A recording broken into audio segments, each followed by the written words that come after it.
People look back and they often say, "Oh, it was so obvious that it was going to work." But I can tell you, it wasn't that obvious for the first 5 or 6 years. There were some very experienced investors who didn't think that it was going to make it through.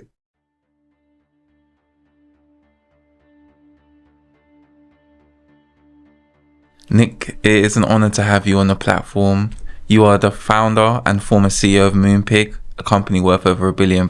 You're also well known for being on Dragon's Den. The company isn't worth £1 billion anymore, and it certainly wasn't worth £1 billion when I sold it. So I don't want to take the credit for someone else's hard work. Okay. That was very much down to the growth of the company after I sold it. Was very much down to Nick who's the CEO, who has done a fantastic job. And I absolutely don't want to take away from what he has been able to do with the company since I sold it. When I sold it, it was worth 120, so I'll take credit for that. So you founded Moonpig.com, which is an online cards website. Yep. And you were originally a commodities trader in Moscow. So how did you become a commodity trader in Moscow, and at what point do you decide to leave that role to found Moonpig? It was largely by accident. I ended up reading Russian literature at university, and Russian was quite a valuable language within the commodity trading world because Russia trades, imports and exports most of the world's major commodities. So I was recruited to join that company when I left university. Largely for the fact that I could speak a smattering of Russian. I don't think I was even fluent when I did it, but it was. I picked the rest of it up on the job. So that's how I ended up being a commodity trader in Russia. It was a lot easier to teach a Russian speaker how to trade commodities than it was to teach a commodity trader how to speak Russian. Thank you. And when did you decide to leave that role to set up Moonpig? I've been doing it for about 8 years, and not helped by the fact that I got a death threat stuck on my door, and a few other things. And I'd been there, I'd done it. I'd had a really, really interesting time from 1990 to 98 as I watched the collapse of communism and the rise of Russian capitalism. But I could also see that this was an economy where the people who would do the best in this were Russians, and the young Russians caught up very, very quickly. They're very bright, very well educated. They caught up very quickly, and so the time for expats, Russian-speaking expats, was probably over by that point. And so it was a good time to leave, and also spurred on by getting a death threat and having to check my car for bombs every morning. And then I came back, and it wasn't as if I came back to set up Moonpig. I came back and thought I'll do my own thing. I did an MBA for a year. And I thought of various business plans, and then Moonpig came out of that. Thank you. And Moonpig is a very successful company now. Did you ever, and it was actually a company that you originally set up because you wanted more of a work-life balance, but did you ever envision that Moonpig will become what it is now? Well, I don't know. I don't know whether the idea. I mean, I wanted a job where I wasn't flying, so I wanted something that was UK based. I mean. The implication it was a work-life balance. It wasn't. It was never going to be a hobby business. I set it up to be a serious business, and that's exactly what it did. But the work-life thing was more that I didn't want to be in Russia anymore, and I didn't want to be traveling on a plane all the time. But I did envisage that it would be. I did imagine that it was going to be successful. Perhaps not quite as successful as it became. What an age we live in with Moonpig reminders, sending important dates straight to your phone. Now even the most forgetful remember, and no occasion is missed, not ever. Just some helpful reminders to deliver love, laughs and hugs all over the land. For any occasion, it must be a Moonpig.com. Download the app and set your dates today. Thank you. And following on from that, you actually talked about a time in an interview with the Financial Times where there was a period where Moonpig had made 5 years of losses. How did you overcome that to make it what it is now? Because that must have been difficult. It's tricky, but all startups, particularly tech startups, have to go through a period of losing money before they make money, and the only way that I saw my way through that was that I could see in the numbers, I could see that our customers loved the product, and I could see that they were coming back, and that if we got beyond a critical mass, that we would have a business that would be very sustainable. And so it was understanding the underlying numbers and what our customers were doing. And so if you have a business where you recruit 100 customers, at the end of the year they've all moved on, and you have to recruit another 100 customers, you don't have a sustainable business. If you have a business where you recruit 100 customers and you still got 75 of them a year later, and you still got 73 of them 2 years later, and 71 of them 3 years later, that's a really sustainable business. So although yeah, we lost money for 5 years, we were losing less and less each year, so we were going in the right direction. But most importantly, I understood from the numbers and what our customers were doing that we had a viable, sustainable business and a great product. Also in that article with the Financial Times, you talked about a time where Moonpig was going through a difficult patch and shareholders weren't putting any more money into the business. How did you overcome that? And please, could you also tell us about that situation and ultimately how you overcame it? It took much longer to get to profitability than we'd imagined. That's not uncommon. And my original shareholders had lost patience. I found another shareholder, another investor at the late stage, who looked at it with perhaps fresh eyes and could see the progress that we made. So that's how we got around it. We raised one last little bit of money from a new shareholder and a new investor, and then that pushed us into profitability. And then after we were profitable, that's it. We were free, and that was perhaps one of the best moments when you realize that the business is going to survive because it's finally broken through into profitability. And what advice would you give to young entrepreneurs that might be looking to give up in their dreams of their business, either due to shareholder concerns or lack of investment or profit, or it being profitable? It's a very, very hard position to be in, because I've also been in this position with other businesses that I have invested in. And I look at that and think, is this company in the position that Moonpig was in 2005, where another year and it broke through and it got above the clouds and it was free? Or is this like the other 9 businesses, which actually just never really quite made it over the line? And it's often very, very hard to tell. When a company has been successful, people look back and they often say, "Oh, it was so obvious that it was going to work." Well, I can tell you, it wasn't that obvious for the first 5 or 6 years. There was some very experienced investors who didn't think that it was going to make it through. So it's incredibly hard. I think the one thing I would say is you have to be very honest with yourself, and not kid yourself that everything's going to be fine, not rely on just sheer hope. You have to have some hard evidence. You think, are our customers coming back? What would happen if we stopped spending money on marketing? Would we still have a customer base? You've got to ask yourself some very, very hard questions, because it's much, much better. If a business isn't going to work, it's much better to recognize it early, stop, and have some money left to be able to start another one, rather than just plowing on until the very, very, very bitter end. I've seen too many businesses just plow on, keep on raising more money from new unsuspecting investors, until eventually, after 15 years of never making any money, they have to finally accept that it's all over. And that's a waste of 15 years of an entrepreneurial career. So I think honesty is the most important thing. You've got to be honest with yourself, but you've also got to be very analytical about the numbers. Thank you for that. And Moonpig changed the greetings card industry. What, in your opinion, what is the secret to the success of Moonpig?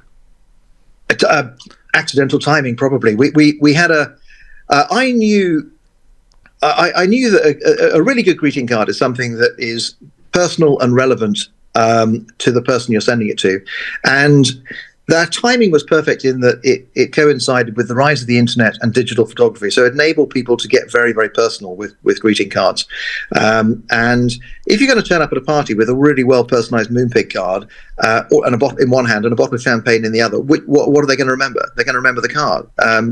Yet the card was only £3.50. So it's great value for money. And emotions are important. So I knew that we had a great product. And the other thing is, it is inherently viral. I send you a card, you like it, you look on the back, it says moonpig.com, you go to Moonpig and you go and buy one for one of your friends. So it was something which was inherently viral, and it was a great product. And Moonpig made around 304 million in sales revenue and turnover last year. What are some of your proudest achievements during your time when you were leading Moonpig? Well, I think that the 2 best moments were probably the moment that I realized that a random stranger who wasn't related to anybody in the company had actually bought a card, and that was the satisfying £3.34 I've ever earned. And the second point was when I finally realized that we'd made a profit and we were free, and we were going to survive. That was a fantastic moment.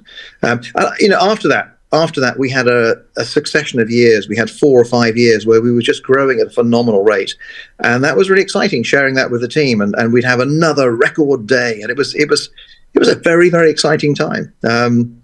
We were, I think, number 2 in the profit track, so the fastest growth. We had an average annual profit growth of 134% over 3 years, 134% per year average over 3 years, which is pretty extraordinary.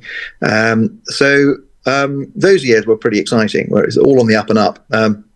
It's harder when everything settles down and stabilizes, and one year looks a little bit like last year. But those are the most exciting years. And in 2011, you sold Moonpig to Photobox for around 120 million. How difficult was it to sell a company in which you started and have invested so much time in? Well, it's considerably easier when someone writes you. It was.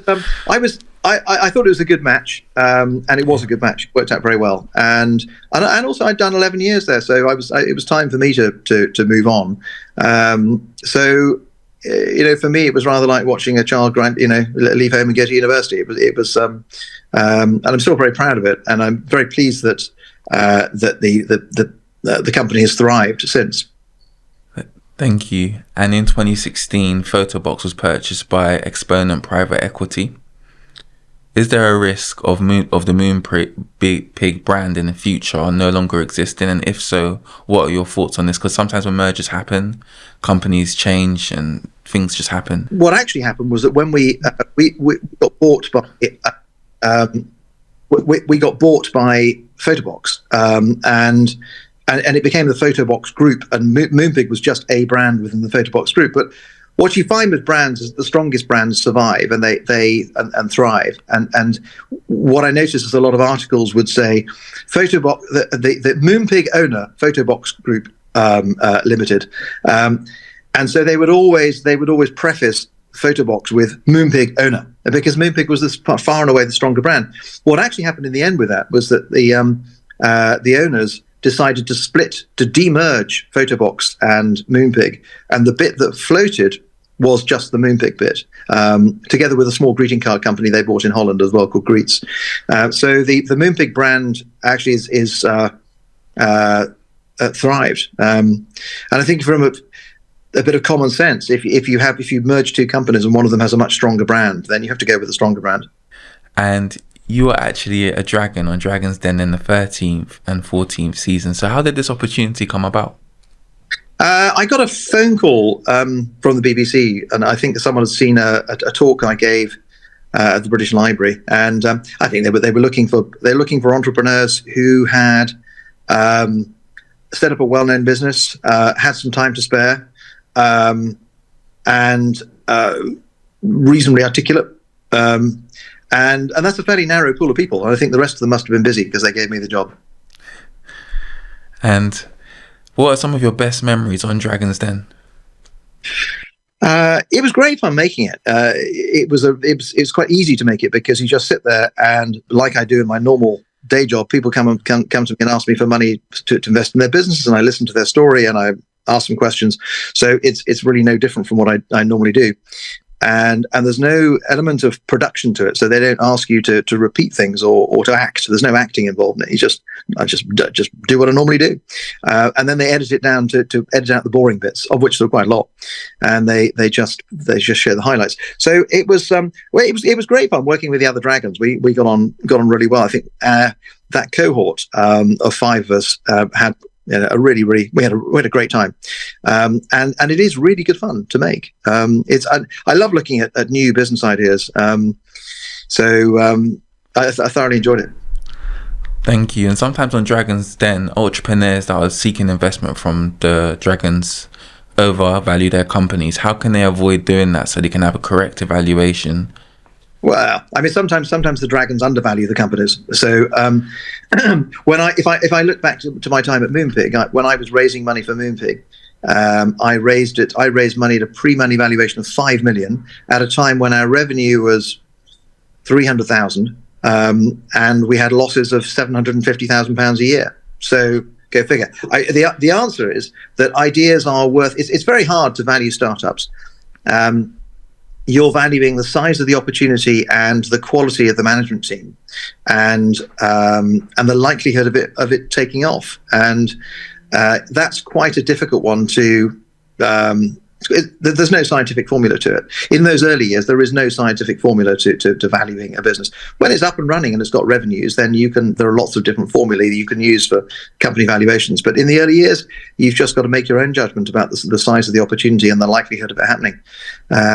So I think evaluations on Dragon's Den tend to be smaller because there's an expectation that the dragon is going to add something to the business, and there's a price that comes with that, as opposed to just being a blind investor. You put your money in and you sit back and wait for the results.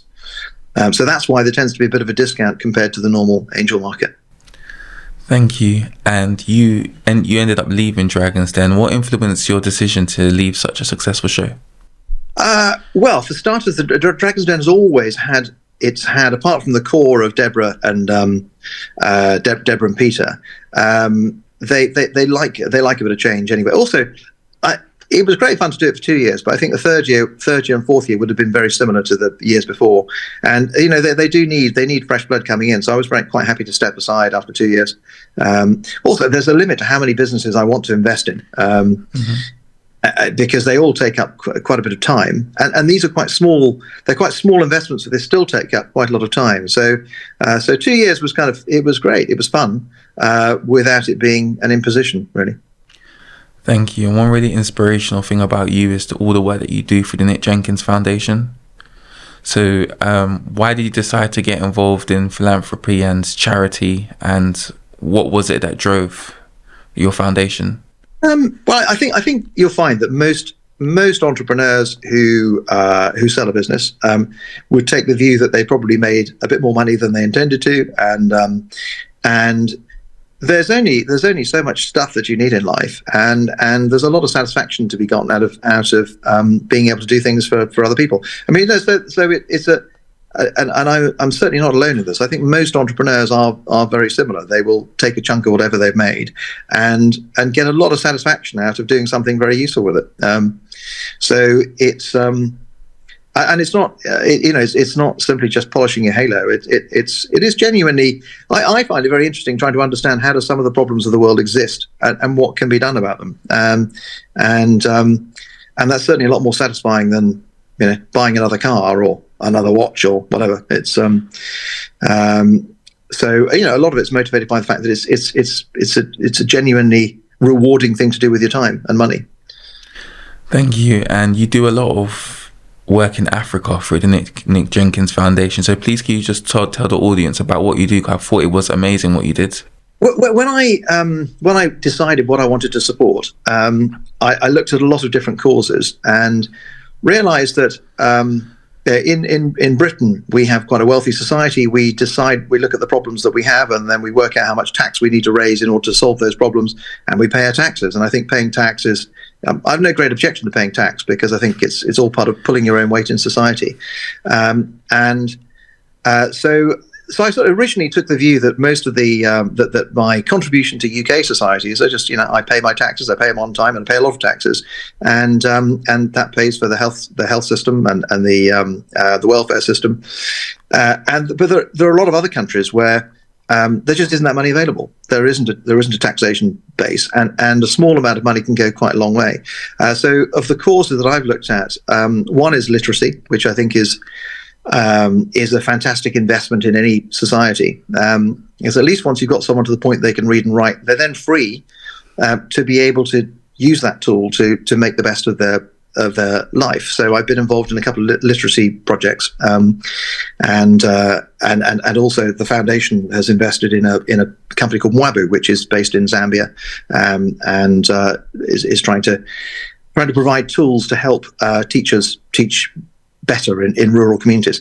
And then the other project is Operation Fistula, which is attempts to deal with the number of untreated obstetric fistula. An obstetric fistula is a very unpleasant condition. Often happens to young girls when they have children too young, and they end up being doubly incontinent, and it requires surgery to fix them.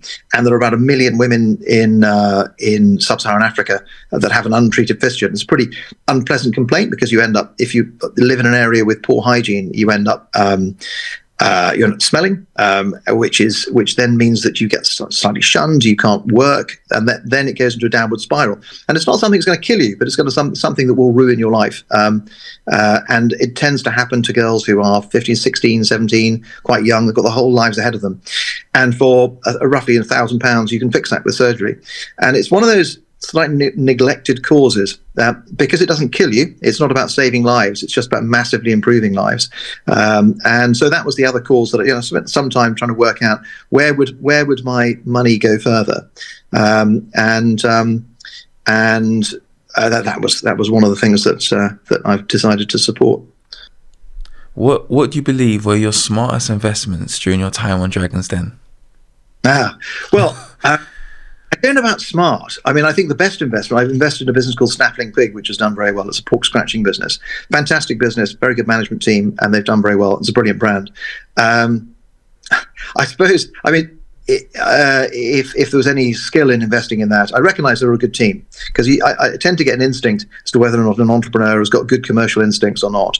And Nick and Udi, who the founders of that, were very good.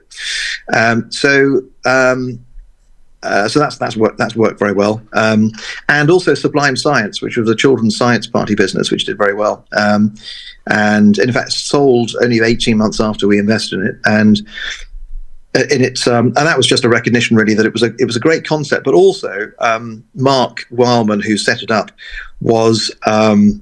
had a fantastic commercial brain and an ability to be able to understand what it costs to recruit customers, what it costs to recruit good presenters. And that was and retain them, and it was a very well managed business. So those are the two that did really well. Out of I made 14 offers and 8 deals actually happened, and those are the two that have performed the best. Some of the others have done okay, but and some of them didn't work at all. So is it sometimes that when people get the investment from the Dragons, that something happens along the way that not all of them result in deals? What you find is that sometimes the entrepreneurs don't really want to give up equity cheaply, so they will find excuses not to get. What they really want is they want 4 million people to see them getting an offer on telly, and then that's fantastic for business. And so an element of that goes on, which is sort of fair enough. I get it, and I certainly wouldn't want anyone to force anyone to go through with a deal that they'd agreed to on telly if they didn't want to. And then sometimes. It's because we asked them. My general view was, if I hadn't asked the right questions, that was my fault, and I would follow through with it. But if I'd asked a question like, "Do you have any competitors?" and they say, "No, we have no competitors," and I go onto my phone 5 minutes after the pitch and find 10 competitors that are better and cheaper, then obviously they didn't answer the question properly. So sometimes they just didn't. It didn't. The due diligence didn't stack up, and sometimes they just kind of wanted to back out of it. Well, that's really interesting. But thank you for sharing that. Dragon's Den is a great show, and I think it's one of the things I loved about it is there are lots of young people look at Dragon's Den and think, actually, this is being an entrepreneur is a career. It's a possible, it's an option. And as well as being a doctor, being a lawyer, being whatever, it's a career option that you can aspire to if you choose the right idea. After selling Moonpig, have you had more time for your personal life? I had a lot of time for my personal life when I was running Moonpig. I mean, this is a myth that you have to work all the hours that God sends. And I think when people start a business and they haven't got any money at all, and they have to do and they end up doing every job within the company, be it being sending out licking envelopes, or doing whatever it is that you need to do in a small business, and that can be quite hard work. But I was like, I'd made a bit of money in Russia beforehand, so when I started the business, I had a policy of not doing anything that I could pay anyone else to do. And that's the way that you grow. Because if you're busy spending all your time doing mailings and photocopying and basic stuff, that's time that you're not spending driving the business forward. So my motto is, don't do anything that you can pay someone else to do. And then what you end up with is you just end up doing the stuff where you're adding value to the business. And eventually you get to a point where you're not doing very much at all because you've hired a whole lot of really good people to run a business. And that's the point at which you can sell and walk away. And in many companies, the founders often never let go of the most important decisions. And therefore, when they come to sell it, they're expected to stay on for another 3-4 years to make sure that the business continues. But I'm a great believer that the most satisfying thing is creating a company that has a life of its own beyond you. When you can walk away from it and it still carries on. I look at, for most of the customers of Moonpig, they were blissfully unaware that I had sold and moved on. It's just still a great company making a great product. Thank you. And I was reading in The Sun that The Sun predicted your net worth to be 150 million. What do you think about The Sun's estimation of your net worth? I think that's about as accurate as most estimations that you see of people's net worths. They are rubbish. Absolute. I mean, it's probably a third of that. Because the company sold for 120 million. We'd made about 30 million profit before that. So yeah, the company was worth about 150 million. But I only had 36% of it when I sold it. So and I've made money doing other things since. So but no, that's nowhere. My message to everyone is never believe those net worth figures. They're complete rubbish. Thank you. And following on from that, following that you're getting more involved in philanthropy, and now that you're focusing more upon the charity side of things, what stuff do you do now to kind of drive your focus? Because usually when you're an entrepreneur, you're constantly on the go. How have you managed to kind of keep that focus, or have you got new interests now that you've moved on from that? I've got a portfolio of companies that I've got stakes in. One of which I chair, which is a B2B SaaS enterprise SaaS business called Virtual Stock, and then there's a low carbon technology business called Green Energy Options, which I'm on the board of. So I'm pretty busy a lot of the time, and also I've got a 6-year-old who also keeps me quite busy. So there's it's a mixture of things. It's a portfolio of things, but I like to be busy, and I could never imagine stopping. Thank you. So do you ever think that you'll retire at any stage, or do you just think you'll just keep going? No, I mean I might spend more time on my hobbies. I really enjoy skiing and flying and things like that. But I could never imagine stopping working. It's enjoyable. It's great fun. There's something very satisfying about. I think the human brain is wired to want to solve problems, which is why we enjoy puzzles and Sudoku and crosswords. But equally satisfying are business problems and puzzles. So I can't imagine ever stopping. I would never want it to get to the point where I'm overwhelmed with work and don't have time to see my friends, spend time with my family, and so on. But equally, I wouldn't want to stop. Thank you so much for that. And Nick, thank you so much for taking the time out to be interviewed by me. I've really enjoyed interviewing you and learned so much, and this has been a great experience. So thank you. Yeah, no, I've enjoyed chatting to you. Thank you. Thanks very much.